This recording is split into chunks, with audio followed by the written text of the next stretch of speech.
Honestly, it's been a few years since I played FF7, but like most people, it's a game that lingers around in your imagination for a long time afterwards. FF7 came out in 1997, which means I was only about 6 when I first played it. Yeah, when I was 6 years old, my parents bought me FF7, mostly because they assumed a game that looked like a Saturday morning cartoon was definitely for kids. A mistake they also made when they rented me Princess Mononoke and then let me watch it alone in my room, or when my mom let me rent Dino Crisis from the supermarket because dinosaurs were also for kids. Yes, in the 90s, supermarkets did sell video games, which is where I also bought Earthbound, surprisingly enough. The 90s were weird.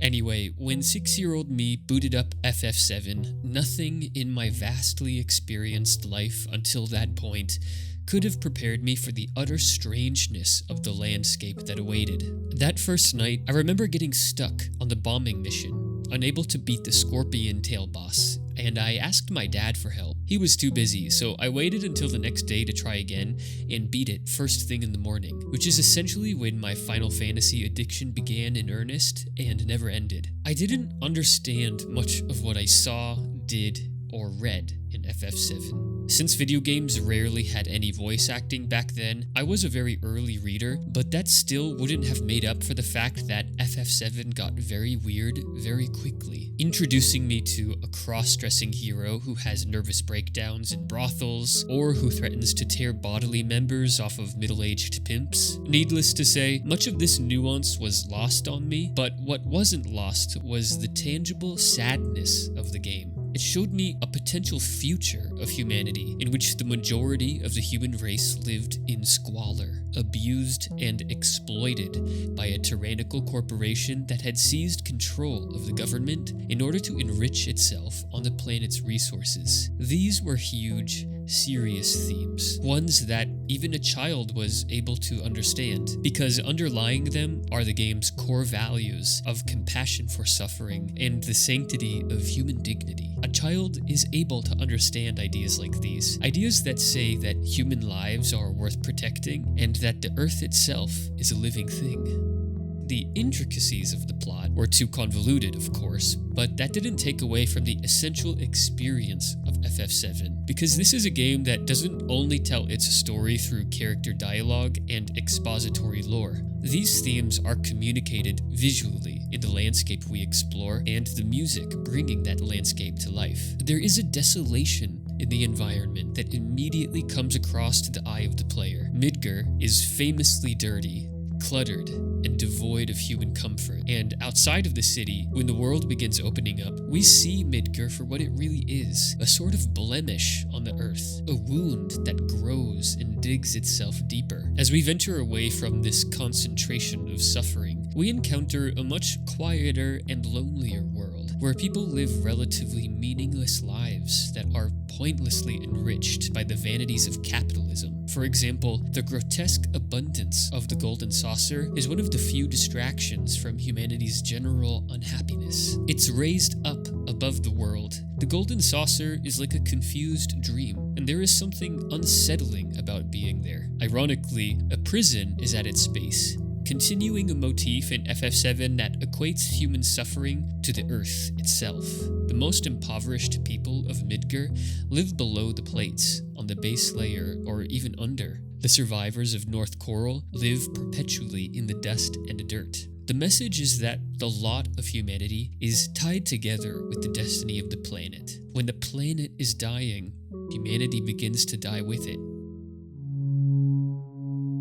Cosmo Canyon brings these ideas of the upper and the lower into harmonious balance. The name of Cosmo Canyon evokes an image of a place high up in the sky, the cosmos, far away from human turmoil. It's one of the few places that feels untouched by Shinra, and it comes as a breath of fresh air in the game. But interestingly, Cosmo Canyon also evokes an image of a deep place, a canyon. It's a synthesis of the upper and the lower. Here, the people live comfortably but humbly. They haven't transcended their means, and they live in peace with the planet's needs. Cosmo Canyon thus juxtaposes these dual images of the upper and the lower to depict a model community, one which respects the dignity of human life while not degrading that of the planet. Countless other environmental visuals function to communicate FF7's quiet loneliness. The game is filled with vast, rocky abysses, deserts, quietly swinging rope bridges, abandoned roller coasters, the bottom of the ocean, Arctic tundras,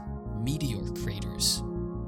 How different is this from the clean, geometric campus of Balan Garden or the blue, fresh and breezy Balam town? To be sure, FF8 has its own kind of sadness to it, but it doesn't have FF7's sense of apocalyptic desperation, its grimy human poverty. Even more different is FF9, which is a vibrant, hopeful game, filled with life and cozy friendship. FF7, by contrast, has something about it that's closer to horror than fantasy. But it's not the horror of jump scares or violence, it's the horror of dread and discomfort. It's the horror of waiting in slow motion in a pitiful world for an inevitable end. Although the game shows us a group of people who are willing to do anything for the greater good, FF7 is mostly about showing humanity at its absolute worst, when humanity has eroded its basic moral framework, abandoning self-control and hastening its own destruction for the sake of ephemeral pleasures and wealth. To illustrate these themes more specifically in the context of the game, let's do a close reading of the opening cinematic sequence. The game begins with the loneliness of space. The stars in the sky, disconnected and distant from each other, symbolize the disconnected people of Midgar. Eventually, these stars transition into a young woman in a dark alleyway. Despite living in a crowded city, she's utterly alone. As she walks back to rejoin the faceless people in the roads, we're treated to the image of a poster showing the words "Loveless," until the perspective pulls back to reveal a bird's eye perspective of the city. From up here, when we can see the entirety of the city, we begin to pull back into its core, reiterating the game's motif of high and low, as described earlier in the images of an elevated golden saucer and the earthbound prison colony. This time, however, we're not drawn into Aerith's perspective, but clouds, as if centering on a new star in the sky. Aerith's loneliness is one isolated thing. Clouds is another. They're two disconnected points in the vast continuum of activity, wherein each person lives alongside and yet apart from other people. Although high places in FF7 are associated with pleasure and privilege, they're also where destruction and oblivion comes from. The sky is what projects the threat of meteor, looming over civilization and threatening extinction. It's apparent that the game is drawing a connection between what makes humanity livable and what eventually destroys it. The high places, like Golden Saucer and the upper reaches of Shinra, are where the standards of living are highest, so to speak. But they're only so high because of what corporations have done to the planet. The more humanity elevates its position, the closer it brings itself to annihilation, or what the game calls the calamity from the skies. It's rather like our world, in which we use up finite resources to bring us temporary convenience and amusement. We raise, or literally elevate, our standards of living at our own peril. Sephiroth, like Meteor, comes down from above when he brings destruction and kills Aerith. Sephiroth wants to take divine justice into his own hands, but he's not a complete god. He's still a human, and that's why he takes on the imperfect form of a one-winged angel instead of the conventional two wings. Aerith, on the other hand, accepts that her fate is to suffer for the planet. Aerith is a Christ-like figure who sacrifices herself. She gives up the life that could be hers, giving herself away completely for the sake of humanity, symbolized by the way that when Aerith dies, she doesn't ascend to heaven, but descends into the deep, down into selfless sacrifice and humility. The middle of these two extremes is perhaps what the average individual ought to strive for, as they do in Cosmo Canyon, where the high of the cosmos is brought into balance with the low of the canyon, so that we don't, like Icarus or the towering office buildings of Shinra, reach too high for the sun and get burned. By drawing on both the high and the low, which every human is capable of doing, maybe we can live in balance with both the divine aspects of humankind and the earthy aspects as well. Maybe the human individual and potentially the species can achieve equilibrium. I think that video games, especially ones like FF7, have more in common with literary epics than they do with novels, TV shows, or films.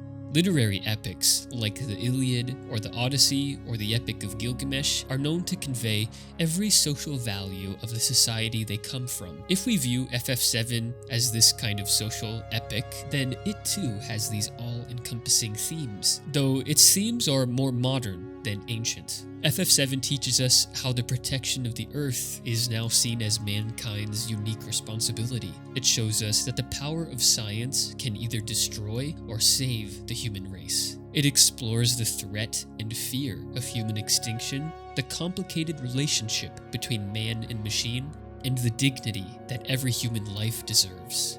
These are serious themes, and this seriousness comes across despite the interesting way that moments of the game are interspersed with levity. In modern society, we face all kinds of similar problems, and yet, do we not distract ourselves with inane amusements? As pollution intensifies each year, do we not go to amusement parks? Even as the threat of nuclear annihilation becomes ever more likely, do we not keep playing video games? This shouldn't be taken as an injunction not to enjoy yourself, however. If the world of FF7 showed people who lacked these odd amusements, it would be a completely unlivable place. Humans need their amusements to survive, because it would be too easy otherwise for the world's suffering to consume us totally. FF7 is an epic in this sense, but it's also an epic for our time, with a lot to say about the modern human condition and the dangers facing us as a species. I think it's worth studying and thinking about for these reasons because of the interesting way it holds up a mirror to our world, showing us an uncanny reflection of ourselves, enjoying our amusements even as anxieties and catastrophes loom in the background. Well, if there is a hopeful message in the game, it's that humans persevere. Cloud recovers his sense of identity, the Cid goes to space, etc., etc. Despite often being a sort of depressing game, it's not completely dark at the end of the tunnel, though it certainly may be, even after all these years, the darkest Final Fantasy.